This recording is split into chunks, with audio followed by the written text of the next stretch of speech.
A paz do Senhor, queridos ouvintes, graça e paz de Cristo, uma boa noite a todos.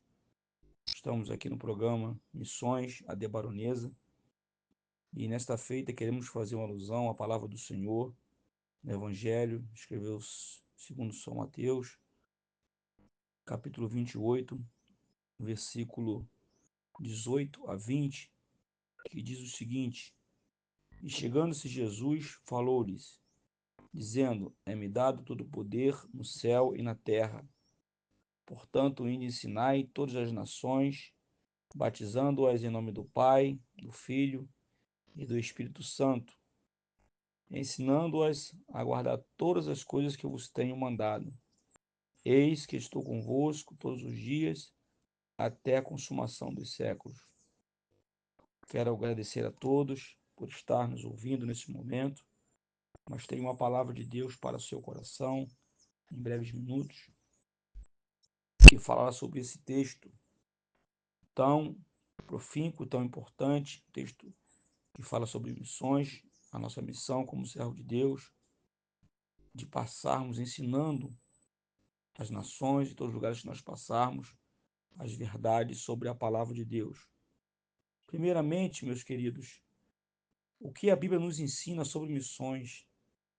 A Bíblia ensina que missões é o plano de Deus para redimir toda a humanidade, que flui do seu amor por todas as nações, sem credo, religiões ou raças. Essa promessa começa a Abraão e depois ela foi modelada em Cristo, a fim de comissionarmos todos nós, como igreja, a tarefa de fazer discípulos mundialmente, proclamando o Evangelho em palavras e ações, para que o nome do nosso Senhor e Salvador Jesus Cristo seja glorificado em toda a terra. Para falarmos de missões, nós precisamos entender o significado da palavra missões, que vem do conceito de missio Dei, que é uma expressão latina, que significa missão a Deus, ou missão de Deus. Então, a obra missionária não é uma essência, é uma iniciativa da igreja, mas deve ser feita não por um grupo seleto de pessoas, mas por todos da igreja. Todos que aceitam a Cristo, todos que servem a Deus, têm a missão de proclamar o evangelho do Senhor.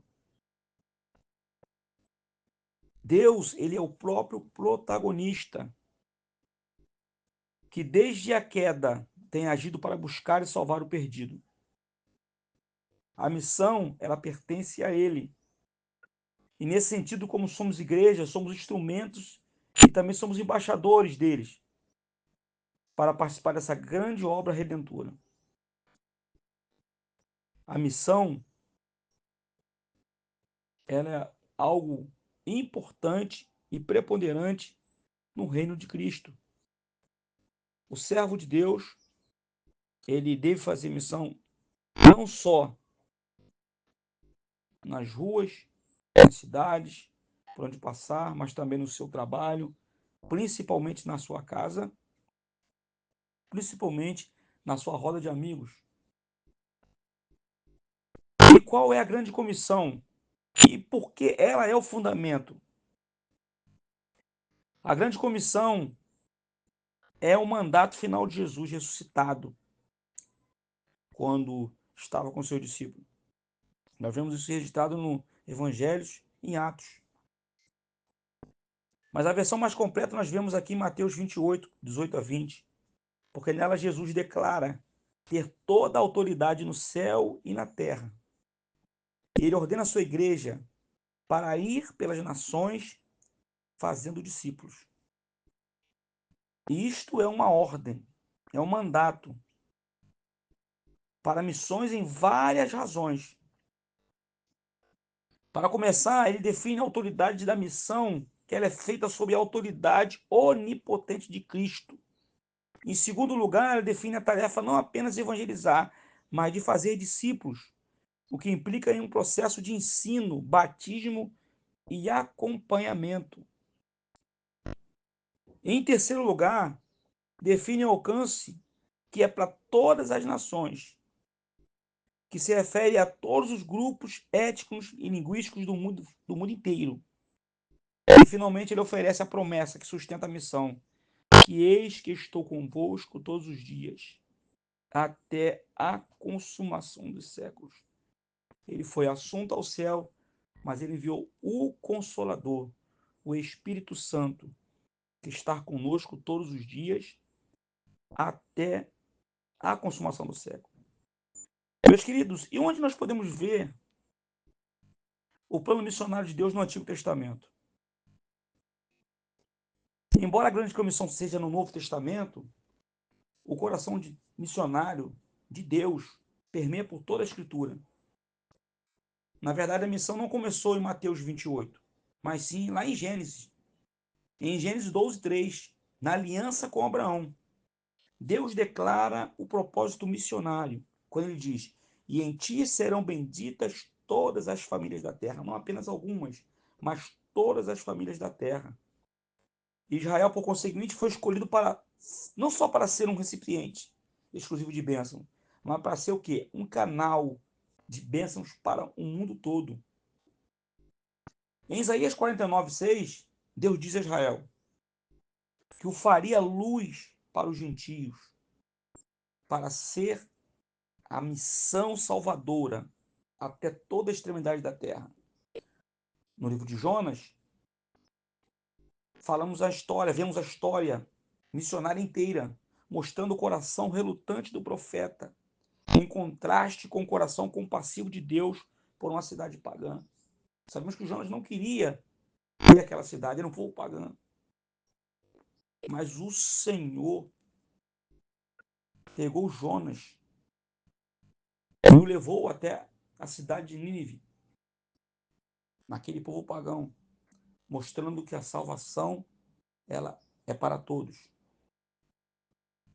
Então nós vemos que não só no Novo Testamento, mas no Antigo Testamento já se fazia missões, já se fazia missão. E é muito importante nós atentarmos para isso, porque a missão, a pregação do Evangelho, ela não é feita apenas só pelo falar, mas pelo agir, pelo testemunho. O testemunho, o nosso testemunho, ele fala muito mais alto do que palavras. Porque nós estamos sendo observados a todo tempo, por onde nós passamos, por onde nós andamos, nós somos observados. E o nosso testemunho vai falar muito mais do que palavras. Falando ainda sobre missões, existe uma grande diferença sobre missão e evangelismo. Os dois, apesar de estarem relacionados, são termos idênticos. São idênticos na sua ação. Pelo lado, evangelismo quer dizer a proclamação do evangelho. Todos os cristãos são, portanto, chamados a evangelizar em seu contexto. Você evangeliza seu vizinho, seu colega de trabalho, seu primo, seu irmão, seu tia, sua tia, sua avó, não é isso? Às vezes nós passamos tanto tempo ao lado de uma pessoa, às vezes uma vida inteira, e em nenhum momento nós falamos de Jesus para ela. Em nenhum momento, muitas das vezes, nós mostramos o Evangelho de Cristo através da nossa maneira de viver. E isso é evangelismo. Missão, por outro lado, se refere ao evangelismo transcultural, ou seja, é quando a igreja cruza barreiras geográficas, culturais, linguísticas, para levar o evangelho onde a igreja ainda não existe, ou ainda é muito fraca para evangelizar sua própria cultura. Eu tive uma experiência no Uruguai, alguns anos atrás, aonde o evangelho é fraco, a pregação do evangelho, do evangelismo. E nós vimos ali as pessoas sedentas, carentes, de se aceitarem a Cristo, se chegarem a Cristo, de receberem Cristo como seu único Senhor e Salvador. tão próximo ao Brasil, apenas uma ponte, na cidade onde eu estava, apenas uma ponte, atravessando o Brasil para o Uruguai, mas tão distante de Cristo. Então, nós podemos ver que não precisa estar muito longe para ter pessoas que ainda não foram alcançadas pela palavra do Senhor. Não ouviram a palavra de Cristo. Jesus Cristo, ele foi o maior missionário e ele viveu a missão. Ele é o missionário por excelência. A sua encarnação foi o maior ato missionário da história. Ele cruzou a maior de todas as barreiras, do céu para a terra, da divindade para a humanidade, para viver entre nós. Além disso, seu ministério foi um modelo. Ele buscava os perdidos. Está lá em Lucas capítulo 19, versículo 10. Ele demonstrava compaixão pelos perdidos, ensinava, curava, e no final ele deu a sua vida na cruz. Ele mesmo disse suas palavras em João 20, 21. Assim como o Pai me enviou, eu também vos envio a vós. Portanto, quando nós estudamos sua vida, aprendemos sobre a importância da sua encarnação, ou seja, estar presente de nós, da proclamação, de ensinar a verdade, e da demonstração que o ato de amor e poder. Certa feita, Jesus estava sentado entre os homens, comendo, bebendo, e alguém falou: quem é esse que come e bebe com os pecadores? Nós aprendemos que Jesus não fazia distinção de pessoas. Jesus nunca discriminou ninguém. Ele veio nos ensinar, mais uma vez eu digo, que o evangelho é para todos. É para todos. E os fariseus ali, eles ficavam intrigados, porque para eles o evangelho era para um grupo seleto. E nós vemos ali e aprendemos com o modelo que é Cristo. Que missão nós fazemos a todo tempo. Vamos falar rapidamente sobre 4 pilares de missões. O primeiro pilar é o caráter missionário de Deus, que é o Missio Dei que eu falei no início. É o primeiro e mais importante pilar. É o próprio Deus. Afinal, a missão existe porque Deus é um Deus de amor, que busca e envia. Em João 3,16 diz o seguinte: porque Deus amou o mundo de tal maneira que deu o seu Filho unigênito, para todo aquele que nele crer não pereça, mas tenha a vida eterna. Missão é o próprio Deus agindo no meio de nós. A iniciativa, como se vê, dele. Deus é a própria essência da missão desde a fundação do mundo. Desde Gênesis 3:9, quando ele pergunta: onde estás? Deus é retratado como aquele que busca o homem perdido. Ele fala para Adão: onde estás? Ele sabia onde Adão estava. Mas ele queria ver, mostrar que Deus ele está procurando a todo momento para quem se possa salvar. No segundo pilar, a autoridade da palavra. O segundo pilar é a Bíblia. A nossa motivação, a nossa regra de fé, o nosso mandato para missões não vem de uma necessidade social ou de um sentimento humanitário, mas sim da autoridade da palavra de Deus. A Bíblia nos dá a mensagem do Evangelho, o mandato, a grande missão e o modelo, a vida de Cristo e da igreja. Sem a autoridade das Escrituras, a obra missionária perdeu seu rumo e sua urgência. Em outras palavras, a Bíblia é ao mesmo tempo o mapa e o manual de operações da missão. O cristão que vai fazer missões, ele precisa manusear bem a palavra de Deus. Terceiro pilar, a centralidade e a suficiência de Cristo. O terceiro pilar é a pessoa e a obra de Jesus Cristo. Missões só existem porque, fundamentalmente, Jesus é o único para o Pai. Não há salvação em nenhum outro. A cruz e a ressurreição são, por conseguinte, o coração da mensagem. A suficiência da obra de Cristo nos dá a confiança de que o Evangelho é de fato, glória a Deus, aleluia, o poder de Deus para a salvação de todo aquele que crê. Está em Romanos capítulo 1, versículo 16. Então a missão é, portanto, levar a notícia da salvação exclusiva e suficiente para todos. O centro da mensagem de missões é Cristo, a suficiência em Cristo. Se você tem Cristo na sua vida, você é suficiente. Essa é a mensagem que nós vamos levar para o pecador. Cristo vai ser o suficiente para resolver todos os problemas da sua vida. Cristo é o suficiente para modelar a tua casa, a tua conduta e a tua vida. E o quarto pilar, e o último, que é o poder capacitador do Espírito Santo. Jesus, quando foi assunto aos céus, ele disse para os seus discípulos: ficai em Jerusalém, até que do alto sejais revestido do poder de Deus. O Espírito Santo desceria e estaria com eles todos os dias, até a consumação dos séculos. E serão testemunhas de Cristo